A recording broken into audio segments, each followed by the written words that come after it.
Namaskar students, welcome back to another lecture.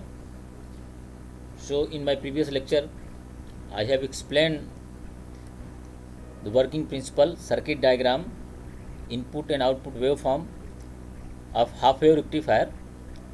Then I have given few numerical examples how to solve numerical problems on half wave rectifier.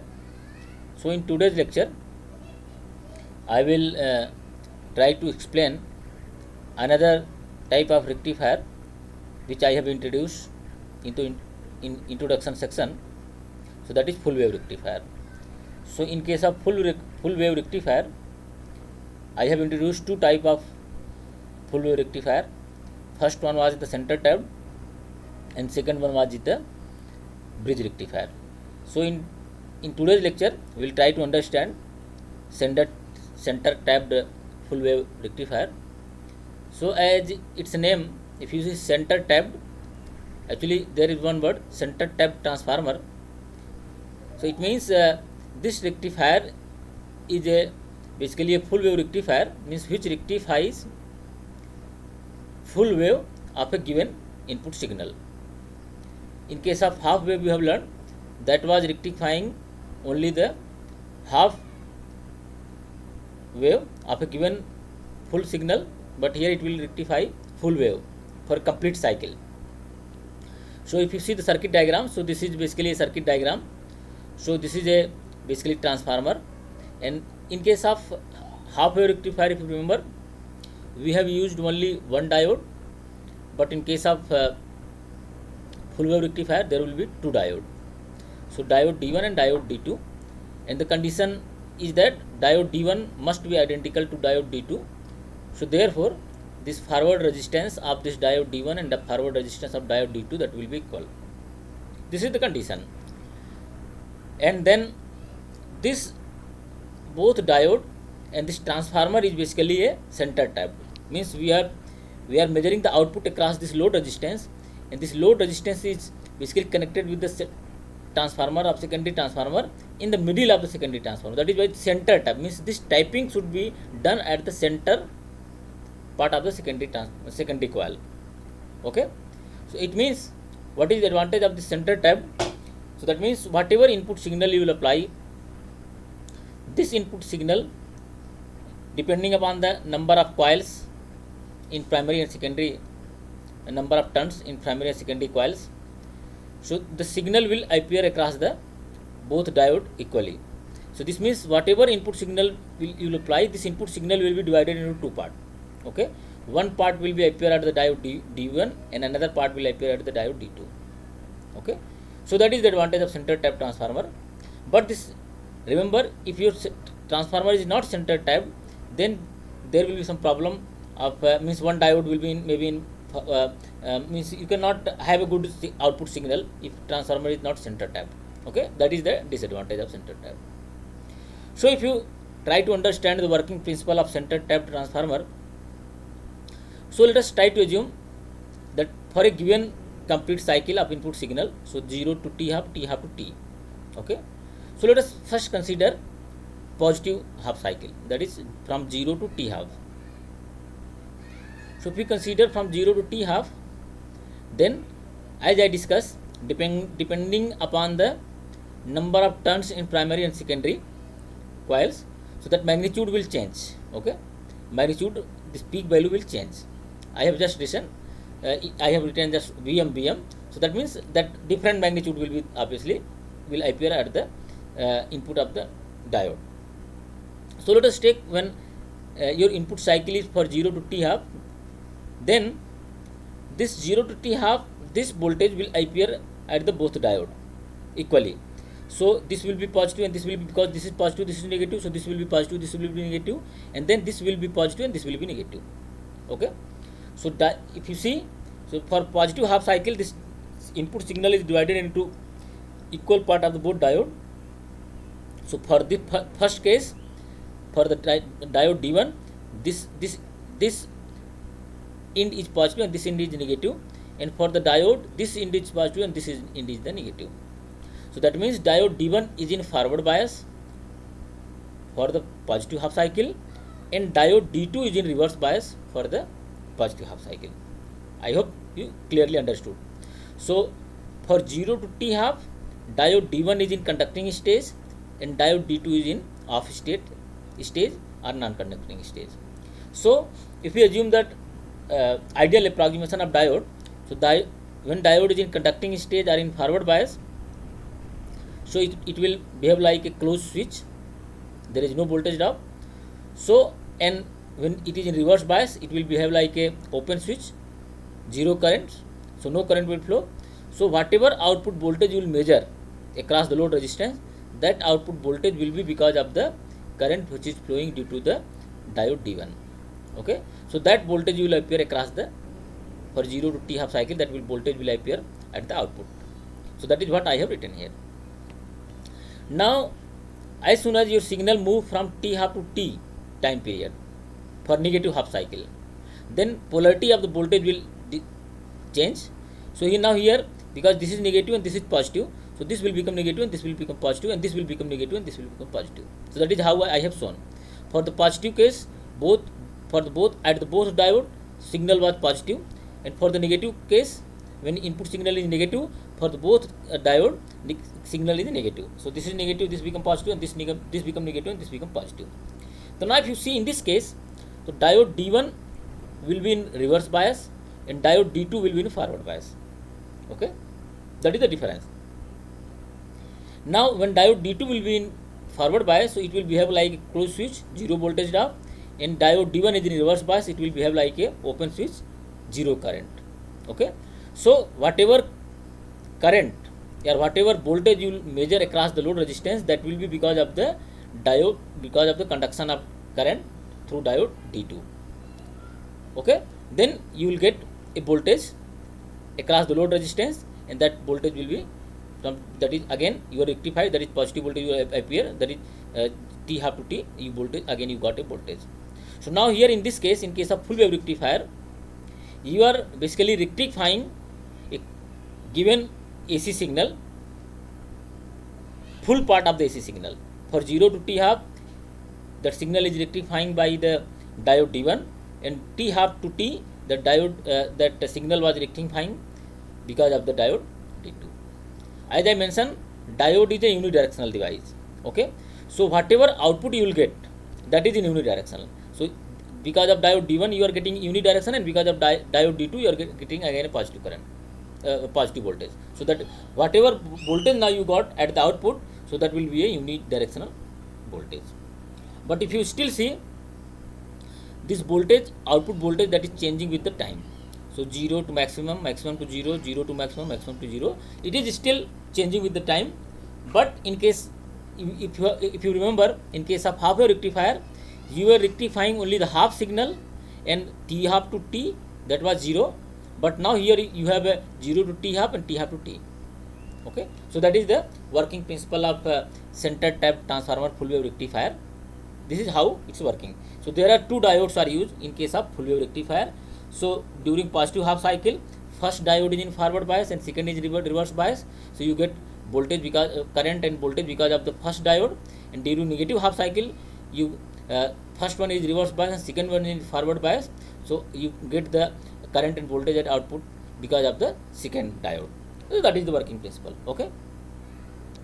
Now if we mathematically analyze this idea and try to find out the ripple factor efficiency of the diode, then how one can find out. So here again I have shown in a different diagram. Here I have clearly explained the working principle, how this diode will be in forward bias and how this will be in reverse bias, and again in case of T half to T, how this will be in reverse bias and this will be in forward bias. I have dramatically tried to explain you.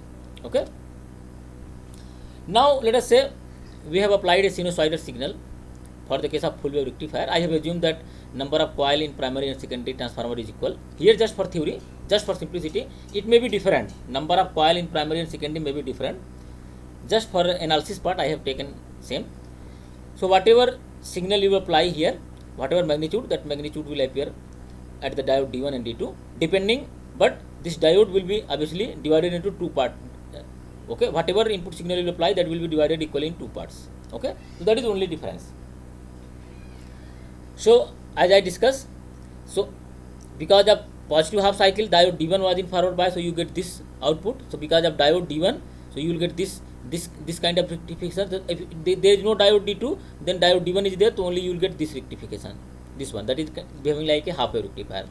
And then again because of diode D2, so that is you will get this rectification, so that is again a half wave rectifier. So there are basically two half wave rectifier connected back to back, connected head to head, so that is why it is becoming a full wave rectifier. So this is the complete output waveform of a full wave rectifier.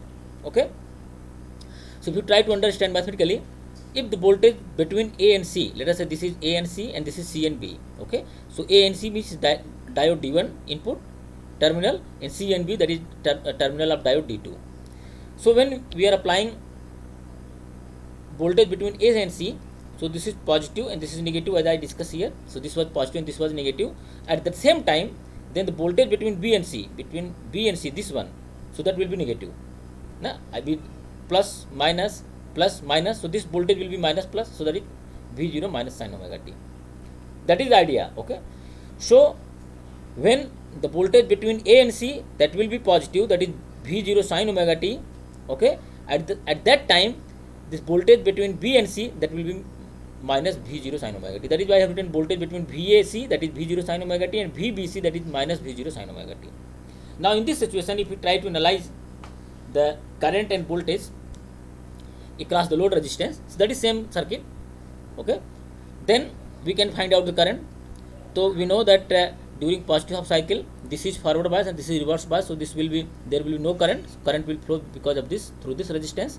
So this diode has forward resistance RF and this load resistance RL.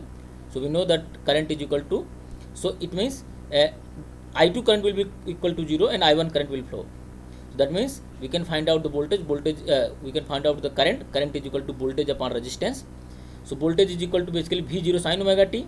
So I1 will be equal to, I1 will flow, I2 will not flow. So I1 will be equal to voltage upon resistance, so that is V0 sin omega t upon RF plus RL.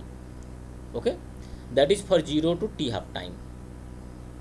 At the same time, for the same time, diode D2 was in reverse bias, so this I2 current is equal to 0, because if it is reverse bias, it will behave like a open switch, that is 0 current. So I2 is equal to 0.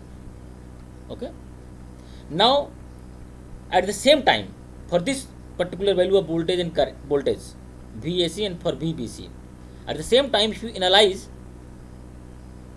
for this cycle t half to t, when time goes from t half to t, that is for this cycle, then this diode D1 gone into reverse bias, and this negative, this minus, and that again minus. So this minus and this again convert, this cycle comes, that is minus. So minus become this voltage become across the diode, that is positive, but this voltage remain negative. Okay, so then at that time I1 equal to 0, and then I2 will calculate, that is minus V0 sin omega t upon RF plus RL. So that is the current. So this is for t half to t cycle. So this is I1, during positive half cycle, this current I1 is non-zero and I2 is 0, and during negative half cycle I1 is 0 and I2 is non-zero. So that is giving the complete cycle. Okay, now because we know that current across the load, that is basically IL is equal to I1 plus I2. So if you find out the IL will be equal to, for 0 to t half, that is V0 sin omega t upon RF plus RL, and for t half to t, that is minus V0 sin omega t RF plus RL. So this is the current which is flowing across the load resistance. Okay, here this negative sign comes, but this current is positive, the direction of current is same, but the negative sign comes in the mathematical formula, because we are assuming, when we are doing the calculation, we are doing this derivation, mathematical derivation, when this was positive and this was negative. Okay, but at the same time, this, because the polarity of the signal is changing, so that is why this minus become positive, but we have taken this negative sign. So that is why negative sign comes into the mathematical derivation. So don't confuse with that. So we can find out the output voltage. So if we find out the output voltage, we know that output current, load current multiplied by load resistance. So if you multiply the resistance, so if you take RL common, so RL and RL will be cancelled out. So what we will get? VL is equal to V0 sin omega t divided by 1 plus RL upon RF. So this is for 0 to t half time period, and similarly VL is equal to minus V0 sin omega t divided by 1 plus RL upon RF, that is for t half to t time period. Okay, so this is voltage. Now, so this is mathematical formula, mathematical formulation what we have find out this waveform. Now we have been asked to understand the ripple factor. So as in my previous lecture, in case of half wave rectifier, I have defined ripple factor is basically the ratio of AC part contained in the output signal divided by the ratio of DC part. So in case of AC part, we know that for a given complete cycle, equal amount of AC and equal amount of positive and negative signals are there. If you take average, so that will be equal to 0. So that is why in case of AC signal, we will take RMS, root mean square. First we square, then take mean, and then take under root. So that is basically that is giving the information of AC signal. So that is why I have defined ripple factor. So ripple factor is equal to VL AC RMS divided by VL DC. So it means in order to find out the ripple factor, we have to find out the VL AC RMS and VL DC. So now mathematical calculations derivation will run exactly similar to the as I have explained in case of half wave rectifier. So if you see here, so in case of full wave rectifier, we got the unidirectional current, but still there is a variation in the output signal. So there is variation with respect to time, 0 to T4 maximum, T4 to T half minimum, again maximum, again minimum, again maximum, again minimum. So that means there is still variation in the output. So that means whatever output signal we are getting, that is basically content of two part. That is basically superimposition of two part. So that is first part is DC part, another part is AC part. So that is why I have written output voltage, a load voltage, that is basically superposition of DC signal plus AC signal. Okay, so we can, or for a given complete cycle, we can write 0 to T, that is for a complete cycle VL dt equal to 0 to T VL DC dt plus 0 to T VL AC dt for a complete cycle. And we know for a complete cycle, this AC signal become equal to 0 because same amount of positive and negative signals are there. So if you take average, so that basically we are taking average for a complete cycle, so that will, this quantity will become 0.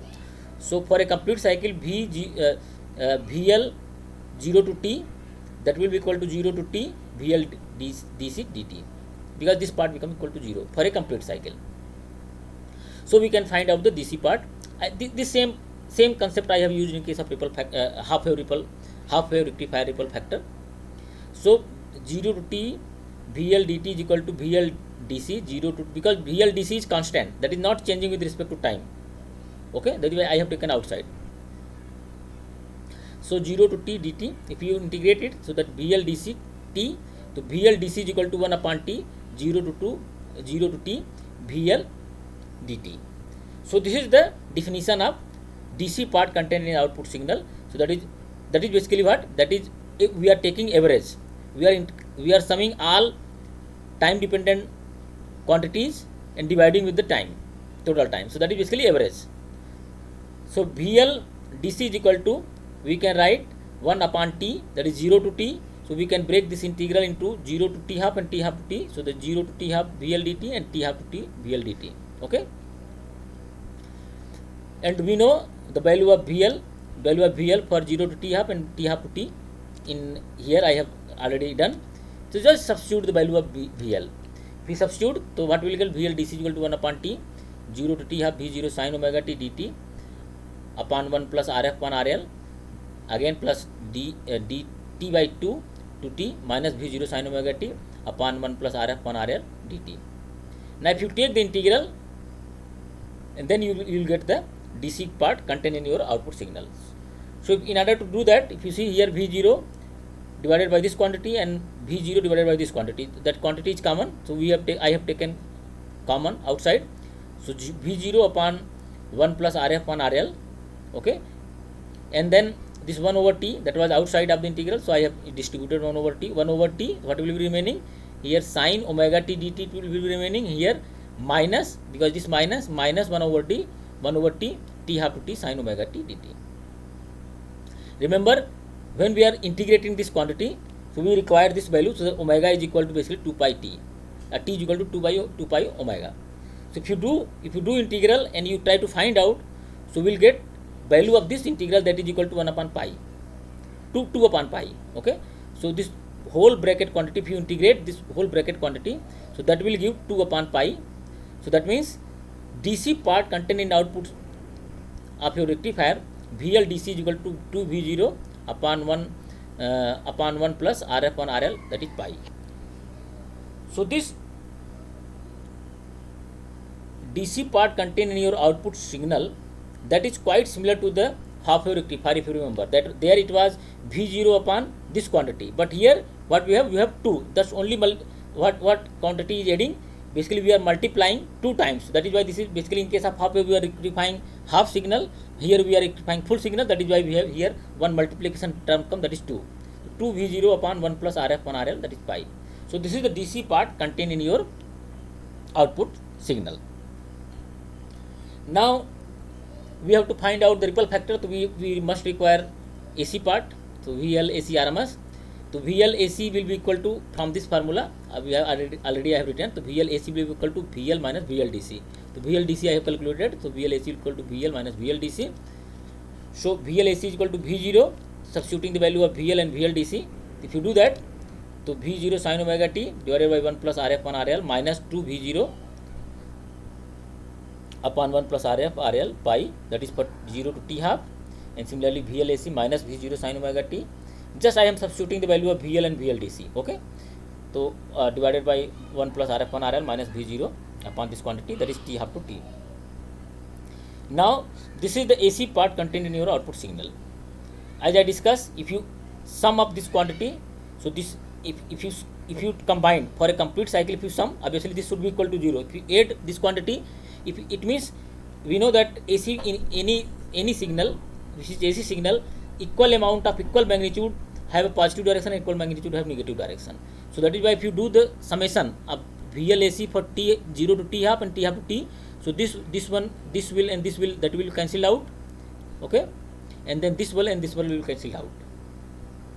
So that means you are basically cancelling, means all AC part. If you see this AC part and this AC part, this V plus V0 sin omega t and this is minus V, this will be cancelled out, and this DC part will be remaining.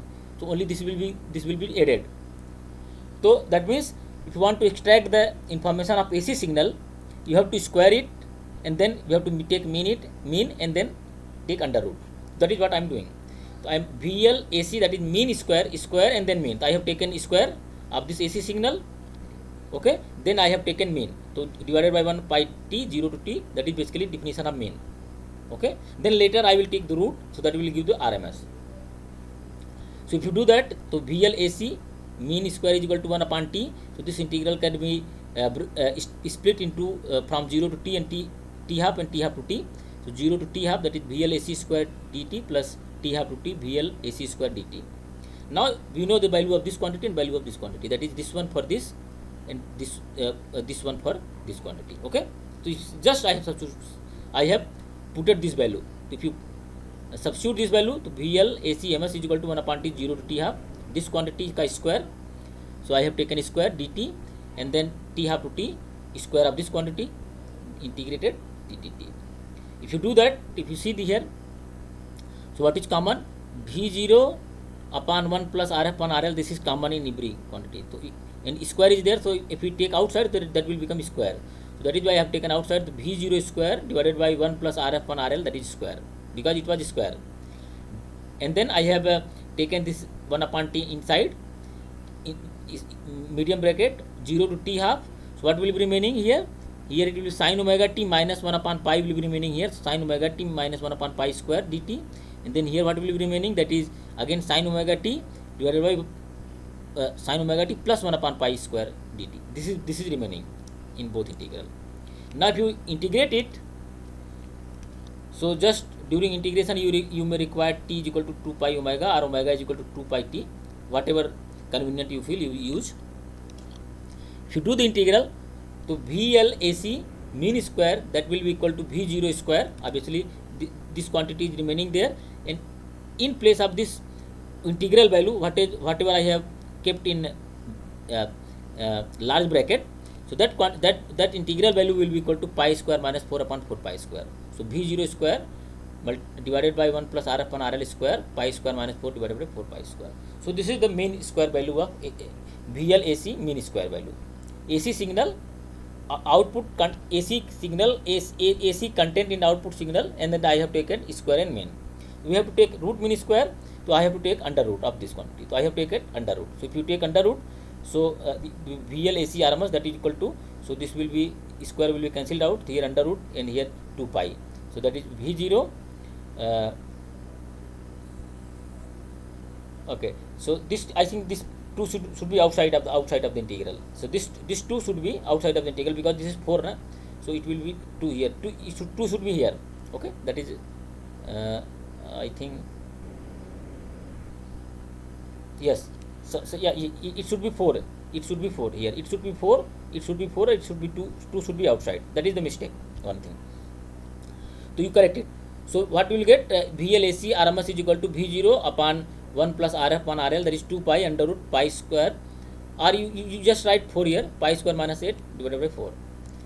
Okay, so if you do these things, if you take the RMS value, okay, so now if you take the ripple factor, the ripple factor will be equal to, obviously, so you will get this quantity. So that is pi square, that was 4, so this that will multiply. So this pi square minus 8 divided by 8, so that is R is equal to 0.48. So that is important. It means in case of full wave rectifier, the value of ripple factor is 0.48. If you remember, in case of half wave rectifier, it was 1.21. In case of full wave rectifier, this is 0.48. So that is the difference. Now here, if you see this value, so this value is less than 1 and even less than the 0.5. So that means the output of your full wave rectifier contain more DC part, here 48% AC and remaining, then in 100% you have 48% AC part and 52% DC. It means the output of a full wave rectifier contain more AC, more DC part here, now more DC part than the AC part. So here it should be more DC part than the AC part. So that will be reverse changed. Okay. So your output of your full wave rectifier contain more DC part than the AC part. So that conclusion you have drawn from the ripple factor analysis. Now another quantity, that is efficiency. So I have defined the efficiency, that is percentage ratio of DC power delivered to the load by the total AC power supplied by the average AC power supplied to the source. So that is PLDC is equal to, we know, VLDC square upon RL. So VLDC we know, that is this much. I have taken VLDC, I have calculated here, if you remember VLDC. So that is this is the VLDC, here this is the VLDC. I have to take square and divided by load resistance. So that is what I am doing. So that is the PLDC. So PLDC will be equal to, if you do 4 V0 square divided by 1 plus RF upon RL ka square into RL into pi square. So this will be there. Okay. And now we have to find out the average AC power supplied. So this is equal to, we know average to 1 up, means if you have to take average, means you have to take 1 upon T. 1 upon T divided by, obviously we know that power is equal to V square voltage square upon total resistance. So that is V0 sin omega t, that is voltage square divided by total resistance, RF plus RL, and that is for a complete cycle 0 to T into dt. So that is the AC power, average AC power supplied to the load. Okay. Now we can break this integral in two parts. So PAC average 1 upon T 0 to T half. So this quantity, and then plus T half to, that is this voltage. We know that voltage is basically changing for a complete cycle. For positive half cycle, for this V0 sin omega t, and for negative this is becoming minus V0 sin omega t. That is the difference. Okay. So now if you do the integral, the average AC power, because we have taken square, so this negative quantity will become positive. So that is why now you can get, when you square it, you get information. If you don't square and you take the average, then that will be equal to 0. That is why I have taken square it, then I have taken average. So PAC average equal to V0 square divided by 1 plus RF upon RL to RL. So this much quantity you will get average AC power. Now you have to take RMS. So we have to take not for the PC average we have to take. So we have to take ratio of this quantity and this quantity. So that will give the efficiency. So efficiency will be equal to PL DC divided by P AC average. So this will be cancelled out. So what we will get? We will get this is square. So we will get 8 upon 1 plus RF upon RL pi square. Another thing will be cancelled out. Okay. So we know that RF is much less than the load resistance. The forward resistance of the diode is much less than the load resistance. So we can neglect this RF upon this means RF is much less than RL. So that means RF upon RL will be less than 1. That means this quantity can be neglected. So we can neglect this quantity. If you neglect it, what we will get? Eta is equal to 8 upon pi square multiplied by 100. So that will give the 81.2%. Okay. So that means efficiency of the full wave rectifier is basically 81.2%. If you remember, for the case of half wave rectifier, that was 40.6%. Now in this case, basically you are just doubling the efficiency. That means full wave rectifier is much more efficient than the half wave rectifier, and this is much better than the half wave rectifier because ripple factor is much less and efficiency is much greater than. That is the analysis of a mathematical analysis of a half wave rectifier. Okay. So now I have in case of half wave full wave rectifier, I have explained the circuit diagram, I have explained the working principle, I have explained the input and output signal, then I have derived mathematical relations, mathematical formulation for ripple factor and efficiency, and we have find out that the full wave rectifier, from the ripple factor point of view and from efficiency point of view, full wave rectifier is much better than the half wave rectifier. Efficiency is double and ripple factor is reduced less than 50%. If ripple factor is 0.48, that means that contain more DC part than the AC part. Okay. Now let us try to solve one numerical problem, example related to the full wave rectifier, then we will move forward for another lecture. So here I have given a circuit diagram.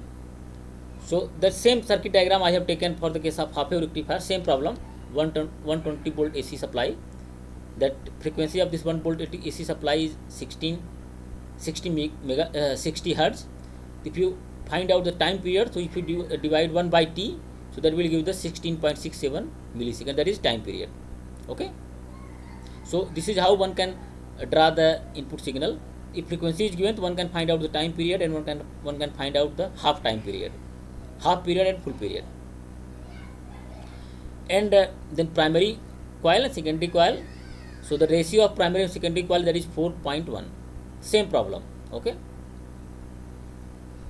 And then we have two diode, and then we have load resistance, and this load resistance is basically this secondary coil is center tapped transformer. So at the center it is tapped.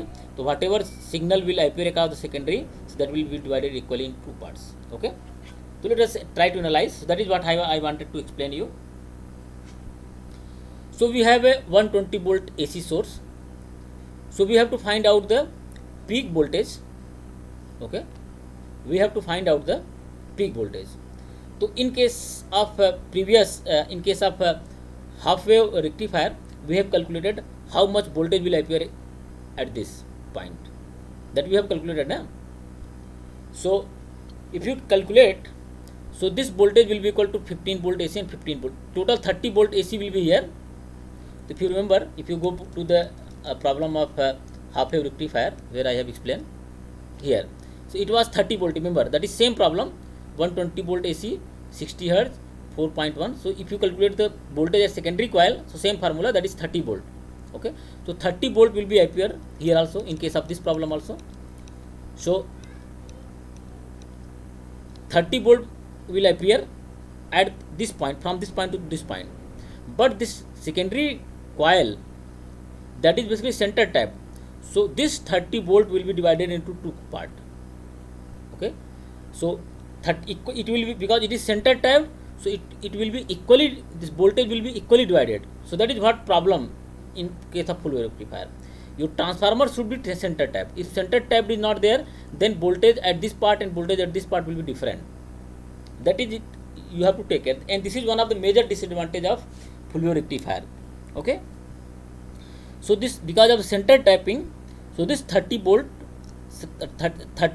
basically appears at the secondary coil, and this 30 volt will be divided into two parts, that is 15 volt AC and 15 volt AC. That means 15 volt AC will appear across this diode D1 and 15 volt AC will appear across the diode D2. Okay, obviously this, so if you draw the input signal, waveform of input signal, whatever we have applied, so we have applied 15 volt, maximum voltage is peak, that is this is 15 volt AC. If you want to find out the peak voltage, so we know the peak voltage will be equal to that is 1.41, just like a previous case. If you remember, I have calculated in case of half wave rectifier. So this was the problem. So here we have calculated the peak voltage in secondary coil, that is we have multiplied square root, that is under root 2, so 1.414 multiplied by the peak voltage at the secondary coil. So here we have voltage 15 volt. In this case we have how much voltage we have 15 volt, so that is Vs upon 2, so Vs is equal to, because 30, so 15 here, that is 1.41 multiplied by 15, so that is 21.21 volt. It means if you draw the input signal for diode D1 and input signal for diode D2, so for both diode input signal will be same, and the peak voltage that will be equal to 21.21 volt. So that is why I have drawn input signal maximum peak voltage 21 and then minus 21, and the time period frequency as I explained, frequency will remain same here, this 60 megahertz, so this 60 megahertz. Okay, so that is 16.67 milliseconds. So that is, this is one complete cycle from 0 to this point, 16.6 milliseconds. This signal will appear at the diode D1 and diode D2. So for the case of, let us say, diode D1, so for during positive half cycle 0 to T half, diode D1 is in forward bias and D2 is in reverse bias, and then during negative half cycle, that from T half to T, the diode D1 is reverse bias and D2 is forward bias. Okay, so because of that, for positive half cycle, so I have drawn, if you see, I have drawn here. So this is for the diode D1 input signal, this is for diode D1, and this signal, this one, that is BC I have written. So this signal, that is for diode D2. If you see here, for the case of positive half cycle 0 to T half, that is 0 to 8.33 millisecond. So this is positive and this is negative. This is negative, so this will be in reverse bias and this will be in forward bias. So this will conduct, so this will conduct and this will not conduct. So diode D2 will not conduct and D1 will conduct. Okay, and again now for T half to T, if you see, so this is reverse and now this become positive. So this will become negative and this will become positive. So this will conduct, so this will conduct and this will not conduct. So this is why when this will conduct, so this will give output, and this will not conduct, and when this will not conduct and this will conduct, so this will give output. So that will give the total output. So this is the total output of full wave rectifier. Now you will be asked to draw the, what type of question you will be asked? You will be asked to draw the input signal waveform. So this is the input signal at the diode D1 and this is the input signal at the diode D2, and this is the output signal because of the diode D1, and this is the output signal because of the diode D2, and this is the complete output signal because of the diode D1 and D2. Okay, then you will be asked to find out the DC voltage and output voltage in both cases. Okay, so if you try to find out here, this is, I have written, this is peak voltage. So peak to peak voltage, that is obviously just you double it, so 42.42, that is peak to peak voltage in both cases. So output voltage, because if you assume that diode is behaving like a closed switch, 0 voltage drop, then obviously this voltage will be equal to this voltage. Okay, this voltage will be equal to this voltage, but here I have assumed this diode is made of silicon, so obviously this peak voltage will be reduced because there will be a voltage drop across the diode. So 21.21 minus 0.7, that is 20.51 volt. So 20.5 volt, 20.5 volt. So that is why I have just subtracted the 0.7 volt. Then you will be asked, you will be asked to find out DC part contained in your output signal. So we know, I have explained for the DC part in case of full wave rectifier. So if you see for the case of full wave rectifier DC part, that is basically I have explained that is how much. So that was I think I have calculated where it is. Yeah, this is VLDC equal to 2 V0 upon 1 plus RF upon RL pi. So if RF is much less than RL, so this can be cancelled out. So what will you get? 2 V0 upon pi. So that will be the basically DC part in your output signal. So that is why I have written VLDC for full wave rectifier, that is 2 V0 upon pi. In case of half wave rectifier, there was no 2 means, but in case of full wave rectifier, we are multiplying just 2. So that is 0. If you calculate this, so we will get 0.636 V0. So V0 is how much? That is 20.51. So DC part how much you will get? You will get 13.04 volt DC. So that is how much voltage DC voltage you are getting in the output signals, 13.04 volt. Now you may be asked to find out how much load current DC load current is flowing across the load resistance. So obviously IL will equal to VL DC upon RL. So we know that 13.04 divided by 100 ohm. So this will give 130.4 milliampere. And the frequency, if you try to find out what will be the frequency of this output signal, remember frequency of input signal, both input signal, that was same up to this applied AC signal. But if you try to find out the frequency of the output signal, okay, so how the F output will be equal to 1 upon T. How much the time period here? If you see now here, what for output signal we have T now, that is 8.33 millisecond. This is one cycle, na? This is one cycle, and this is second cycle, third cycle, fourth cycle. But here this is 0 to T, T to T. This is one cycle. This is one cycle, and for output this is one cycle. Okay.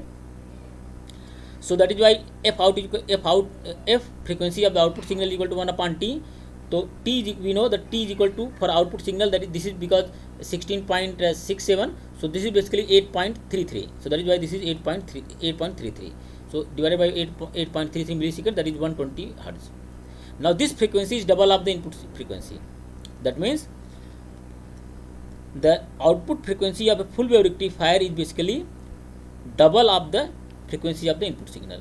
But if you remember, in case of half wave rectifier, the frequency of the both input and output was same. But for the case of full wave rectifier, output frequency of a full wave rectifier is double of the frequency of the input signal. So this is few problems, few examples I have given for the case of full wave rectifier. So I hope you understood. If you face any problem during your reading, please feel free to contact. So with this, I thank you all for listening me carefully. Thanks a lot.